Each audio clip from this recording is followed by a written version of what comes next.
नमस्कार, KP news के Karnataka bulletin में आपका स्वागत है। मैं हूं अश्विनी आपके साथ। चलिए शुरू करते हैं आज के खबरों का सिलसिला। उससे पहले एक नजर आज के मुख्य समाचारों पर।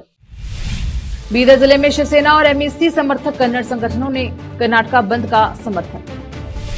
कर्नाटक में सड़कों पर चक्का जाम, कन्नड़ समर्थक समूहों का आज 12 घंटे का राज्यव्यापी बंद। राष्ट्रीय स्तर पर आर्थिक मंदी से कर्नाटक के राजस्व में थोड़ी गिरावट आई, सीएम सिद्धरामैया ने कहा। कर्नाटक परिषद में एससीपी टीएसपी अनुदान को लेकर अराजकता।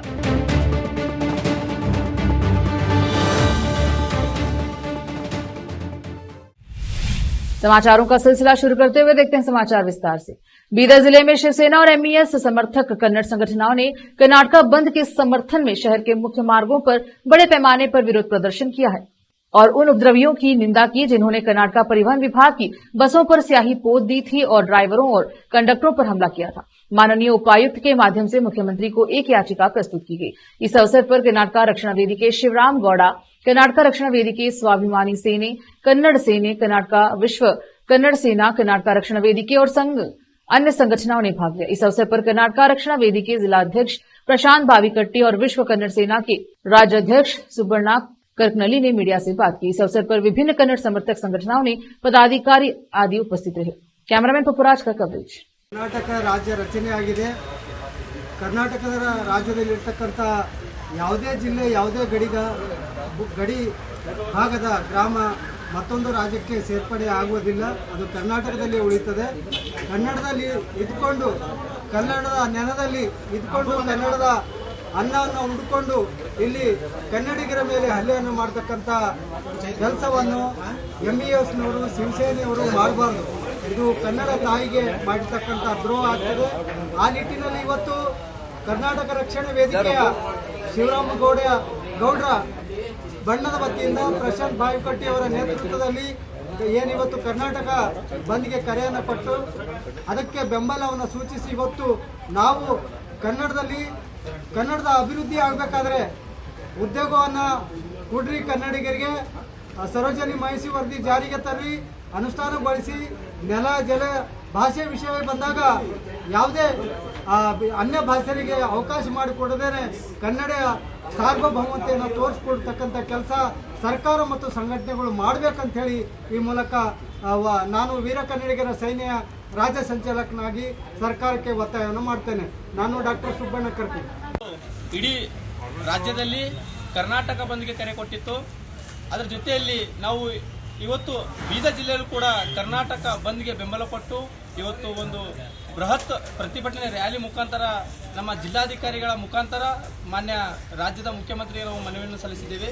ಈ ಒಂದು ರ್ಯಾಲಿಗೆ ಕರ್ನಾಟಕ ರಕ್ಷಣಾ ವೇದಿಕೆ ಶಿವರಾಮೇಗೌಡ ಬಣ ಜೊತೆಯಲ್ಲಿ ನಮ್ಮ ಕರ್ನಾಟಕ ರಕ್ಷಣಾ ವೇದಿಕೆ ಸ್ವಾಭಿಮಾನಿ ಸೇನೆ ಹಾಗೂ ಕರ್ನಾಟಕ ರಕ್ಷಣಾ ಕಾವಲು ಪಡೆ ಹಾಗೂ ವಿಶ್ವ ಕನ್ನಡಿಗರ ಸೇನೆ ಎಲ್ಲ ಸಂಘಟನೆಯವರು ಬೆಂಬಲವನ್ನು ಕೊಟ್ಟು ಇವತ್ತು ಒಳ್ಳೆ ರೀತಿಯಿಂದ ಇವತ್ತು ನಾವು ಒಂದು ಉಗ್ರವಾದ ಹೋರಾಟ ಮಾಡಿ ಜಿಲ್ಲಾಧಿಕಾರಿಗೆ ನಾವು ಒಂದು ಮನವಿ ಕೊಟ್ಟಿದ್ದೇವೆ।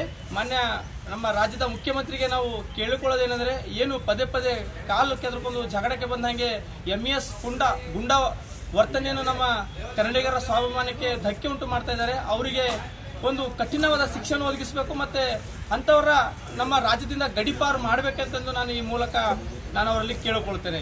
ಒಂದು ವೇಳೆ ಇದೇ ರೀತಿ ಅವರು ಮುಂದೆ ಪದೇ ಪದೇ ನಮ್ಮ ಕನ್ನಡಿಗರ ಸ್ವಾಭಿಮಾನಕ್ಕೆ ಧಕ್ಕೆ ಉಂಟು ಮಾಡುವುದಾಗಿರ್ಬೋದು ಹಾಗೂ ನಮ್ಮ ಕರ್ನಾಟಕ ರಾಜ್ಯದ ಸಾರಿಗೆ ಏನು ಬಸ್ಗಳಿಗೆ ಮಸಿ ಬಡಿಯುವಂಥದ್ದಾಗಿರ್ಬೋದು ಹಾಗೂ ಕಂಡಕ್ಟರ್ ಮೇಲೆ ಹಲ್ಲೆ ಮಾಡುವಂಥದ್ದಾಗಿರ್ಬೋದು ಏನಾದರೂ ಮಾಡಿದ್ರೆ ಮುಂದೆ ಬರೋ ದಿನಗಳಲ್ಲಿ ನಾವು ಕೂಡ ಎದರಲ್ಲಿ ಕಡಿಮೆ ಇಲ್ಲ ಅಂತ ನಾವು ತೋರಿಸ್ಕೋಬೇಕಾಗುತ್ತದೆ। ಕಾನೂನು ನಾವು ಕೈಗೆ ಎತ್ಕೊಂಡ್ರೆ ಒಂದು ಕೂಡ ಮಹಾರಾಷ್ಟ್ರದ ಬಸ್ಸು ಕರ್ನಾಟಕ ರಾಜ್ಯದಲ್ಲಿ ಓಡಾಡಕ್ಕೆ ನಾವು ಬಿಡೋದಿಲ್ಲ ಅಂತ ನಾನು ಈ ಮೂಲಕ ನಮ್ಮ ರಾಜ್ಯ ಸರ್ಕಾರಕ್ಕೆ ಹಾಗೂ ಎಂಇಎಸ್ ಗುಂಡಗಳಿಗೆ ನಾನು ಈ ಮೂಲಕ ನಾನು ಎಚ್ಚರಿಕೆ ಕೊಡ್ತೇನೆ। ಪ್ರಶಾಂತ್ ಭಾವಿಕಟ್ಟಿ, ಕರ್ನಾಟಕ ರಕ್ಷಣಾ ವೇದಿಕೆ, ಶಿವರಾಮೇಗೌಡ ಬಣ, ಬೀದರ್ जिलाध्यक्ष।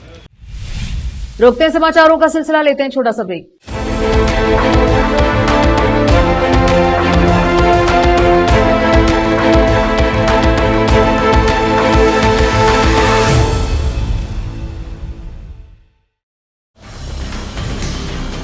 हिंदुस्तान के हर कोने में हम हैं मौजूद। 24 घंटे हालात पर गहरी नजर, खबरों से जुड़े चुपते सवालात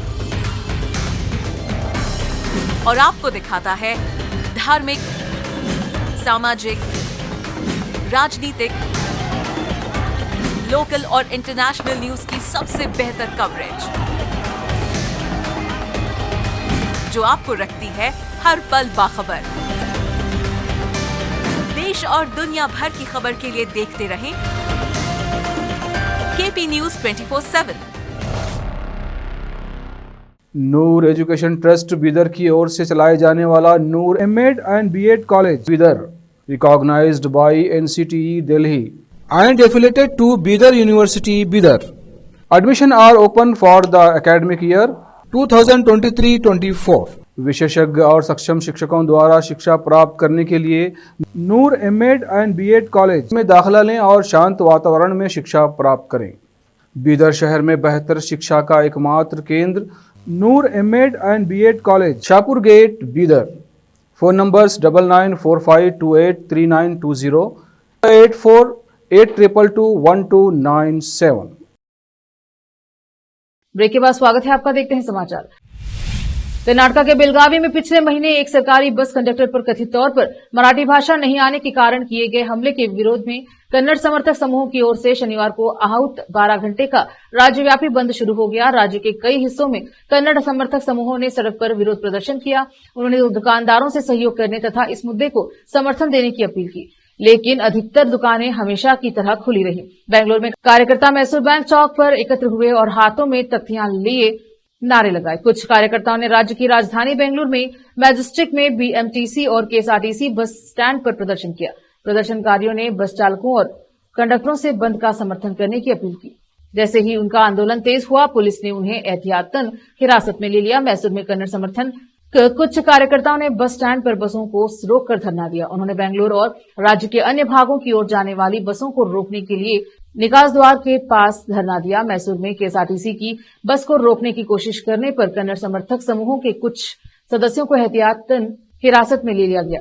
दावनगेरे में भी प्रदर्शनकारी सड़कों पर उतरे।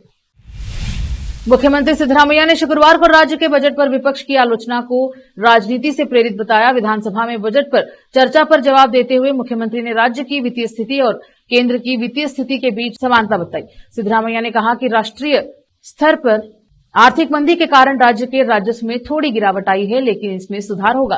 उन्होंने कहा कि 2024-25 में कर्नाटक को 1,89,893 करोड़ रुपए के राजस्व संग्रह की उम्मीद थी और फरवरी के अंत तक यह 1,57,111 करोड़ रुपए था, जो 87% है। सीएम ने कहा मार्च के अंत तक इसके 1,77,000 करोड़ रुपए तक पहुंचने की संभावना है, लेकिन यह भी हमारी उम्मीदों से थोड़ा कम है। उन्होंने कहा कि देश में आर्थिक विकास का असर राज्य पर भी पड़ेगा और राजस्व संग्रह में कमी देश में आर्थिक मंदी को दर्शाती है। हनी ट्रैप मुद्दे पर भाजपा विधायकों की नारेबाजी के बीच उन्होंने कहा केंद्र के राजस्व सृजन में भी 1.6 लाख करोड़ रुपए की गिरावट आई है। राज्य को करों में उसका उचित हिस्सा नहीं देने के लिए केंद्र पर निशाना साधते हुए और सीएम ने कहा 2018-19 में जब केंद्रीय बजट 24.42 लाख करोड़ रुपए था, तो राज्य को कर हिस्सेदारी और केंद्र प्रायोजित परियोजनाओं से रूप में 46,288 करोड़ रुपए मिले। अब जबकि केंद्रीय बजट का आकार 50.65 लाख करोड़ रुपए है, तो कर्नाटक को करों में हिस्सेदारी और केंद्र प्रायोजित कार्यक्रमों के लिए 1 लाख करोड़ रुपए मिलने चाहिए थे, लेकिन राज्य को उसका उचित हिस्सा नहीं मिला। शुक्रवार को विधान परिषद में उस समय अराजक स्थिति उत्पन्न हो गई जब भाजपा एमएलसी सुधा दास ने अनुचित जाति एवं जनजाति उपयोजना योजनाओं के लिए विशेष घटक योजना के प्रभावी कार्यान्वयन पर चिंता जताई। पूर्व नौकरशाह से विधायक बने दास ने राज्य सरकार की आलोचना करते हुए कहा कि अनुसूचित जातियों और जनजातियों के लिए बनाई गई 140 से अधिक कल्याणकारी योजनाओं का क्रियान्वयन ठीक से नहीं हो पा रहा है। दास ने दावा किया कि जनवरी तक इन योजनाओं पर खर्च बमुश्किल 54% तक ही पहुंच पाया है। उन्होंने सवाल उठाया कि इनमें कम खर्च के साथ इन योजनाओं को प्रभावी ढंग से कैसे लागू किया जा सकता है। उन्होंने संगठनात्मक ढांचे पर भी सवाल उठाया तथा कहा कि समाज कल्याण विभाग वित्त विभाग के अंतर्गत आता है, जिसके कारण इन पहलुओं के सुचारू क्रियान्वयन में बाधा आती है। दास ने जवाबदेही की कमी की भी आलोचना की तथा कहा कि इन योजनाओं को प्रभावी ढंग से लागू करने में विफल रहने वालों को कारावास की सजा दिए जाने का प्रावधान होने के बावजूद पिछले 11 वर्षों में नौकरशाही में किसी को भी दोषी नहीं ठहराया गया। दास ने जोर देकर कहा कि समस्या व्यवस्था में ही, जिसके बारे में उनका तर्क है कि इन हाशिए पर पड़े समुदायों के लिए नतीजे देने पर असमर्थ हैं, जिनकी सहायता करने के लिए इसे बनाया गया है। इस तीखी नोकझोंक के कारण सत्र में व्यवधान उत्पन्न हुआ और दोनों बेंचों के नेताओं के जोर जोर दे बहस करने के बाद सदन की कार्यवाही स्थगित कर दी गई। रोकते हैं समाचारों का सिलसिला, लेते हैं छोटा सा ब्रेक। हिंदुस्तान के हर कोने में हम हैं मौजूद। 24 घंटे हालात पर गहरी नजर, खबरों से जुड़े चुपते सवालात, और आपको दिखाता है धार्मिक, सामाजिक, राजनीतिक, लोकल और इंटरनेशनल न्यूज की सबसे बेहतर कवरेज, जो आपको रखती है हर पल बाखबर। देश और दुनिया भर की खबर के लिए देखते रहें केपी न्यूज 24/7। ब्रेक के बाद स्वागत है आपका, देखते हैं समाचार। केंद्रीय श्रम और रोजगार राज्य मंत्री शोभा करंदलाजे ने शुक्रवार को कर्नाटक के राज्यपाल थावरचंद गहलोत से कर्नाटक सार्वजनिक खरीद में पारदर्शिता विधेयक 2025 पर सहमति रोकने का आग्रह किया, जो सार्वजनिक अनुबंधों में मुसलमानों को 4% आरक्षण प्रदान करता है। राज्यपाल को लिखे पत्र में मंत्री ने विधेयक को असंवैधानिक, भेदभावपूर्ण और भारतीय संविधान के मूल्यों के विरुद्ध बताया। उन्होंने कहा कि धर्म के आधार पर आरक्षण अनुच्छेद 14, 15 और 16 रोजगार में सामान का उल्लंघन करता है। उन्होंने अपने पत्र में कहा, माननीय सर्वोच्च न्यायालय ने लगातार यह फैसला सुनाया है कि सकारात्मक कार्यवाही सामाजिक और शैक्षणिक पिछड़ेपन पर आधारित होनी चाहिए, न कि धार्मिक पहचान पर। प्रस्तावित संशोधन संवैधानिक सुरक्षा उपायों का खुला उल्लंघन है और न्यायपालिका द्वारा इसे खारिज किया जा सकता है। लोक निर्माण विभाग और जिला प्रभारी मंत्री सतीश जारकीहोली ने कहा कि राज्य सरकार और जिला प्रशासन पड़ोसी राज्य में मराठी माध्यम के उम्मीदवारों को नौकरी देने और प्रतियोगिता परीक्षाओं में बैठने की अनुमति देने के महाराष्ट्र सरकार के फैसले पर विचार करेगा। उन्होंने कहा, राज्य सरकारों के लिए अपने लोगों को भी रोजगार उपलब्ध कराना कठिन है, इसलिए बाहरी लोगों को रोजगार देने भी एक चुनौती प्रतीत होता है। जारकीहोली ने शनिवार को संवाददाताओं से कहा, एक राज्य सरकार के लिए दूसरे राज्य के लोगों को नौकरी देना मुश्किल है। जिला प्रशासन और राज्य सरकार इस बात की जांच करेगी कि जिले के मराठी माध्यम के छात्रों को सरकारी नौकरियों के लिए आवेदन करने और महाराष्ट्र में प्रतियोगिता परीक्षाओं में बैठने की अनुमति कैसे दी गई। लगभग 38 जंगली हाथियों के झुंड ने बानंगला कॉफी एस्टेट में शरण ले ली है, जिससे क्षेत्र के निवासियों में भय व्याप्त हो गया है।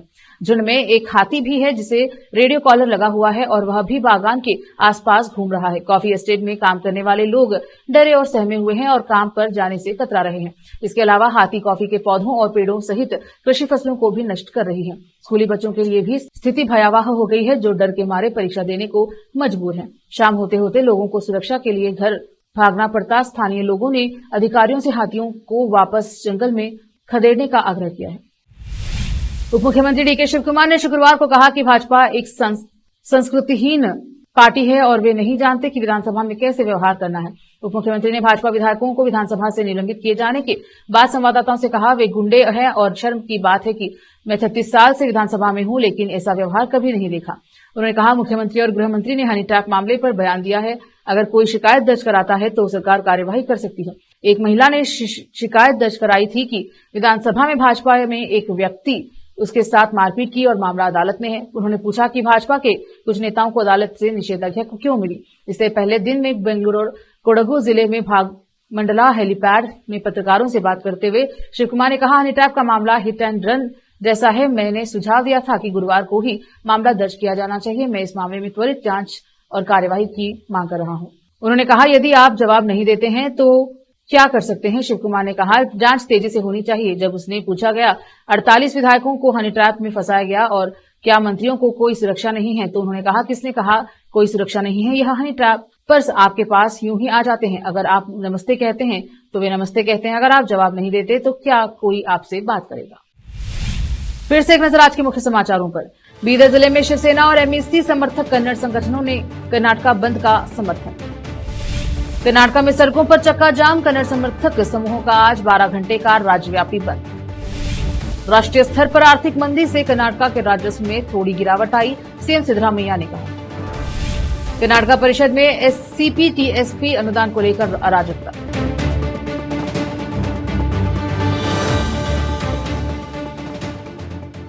केपी न्यूज के कर्नाटक बुलेटिन में अब तक के लिए इतना ही। देखते रहिए केपी न्यूज 24/7। धन्यवाद। देश प्रदेश और स्थानीय समाचारों के लिए केपी न्यूज 24/7 को लाइक, शेयर एंड सब्सक्राइब जरूर करें।